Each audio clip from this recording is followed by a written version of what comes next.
नमस्कार, लोकसंदेश न्यूज चॅनलमध्ये आपलं स्वागत आहे।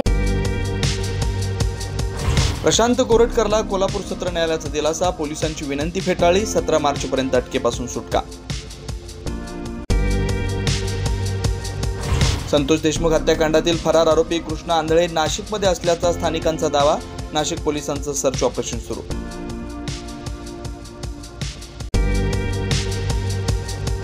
संतोष देशमुख हत्या प्रकरणी केस कोर्टात, आजची सुनावणी पूर्ण, पुढची तारीख 26 मार्च। बचाव पक्षाकडून डिजिटल पुराव्यांची सीडीआर आणि साक्षीदारांच्या जबाबाची मागणी।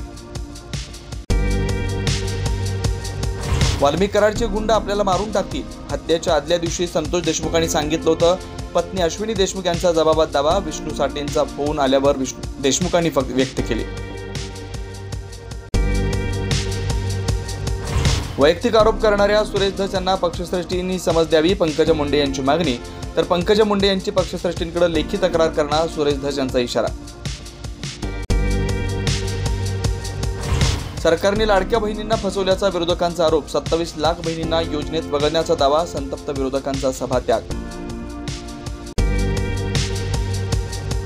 शक्तीपीठ महामार्गाविरोधात 12 जिल्ह्यातले शेतकरी विधानभवनावर धडकले, शिंदेनी प्रकल्प रद्द केला, पण फडणवीसांनी जीवदान देत विश्वासघात केल्याचा आंदोलकांचा आरोप।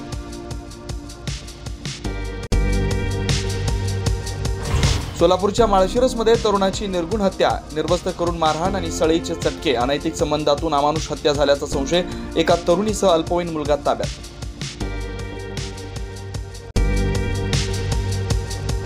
शाकाहारी देवाचं नाव मटन सर्टिफिकेशनसाठी देण्यावरून विश्वस्तांमध्ये मतभेद, मल्हार सर्टिफिकेटला काही विश्वस्तांचा विरोध तर काहींची पसंती, राणेंचा झटका मटल संकल्पनेला धनगर परिषदेचाही पाठिंबा।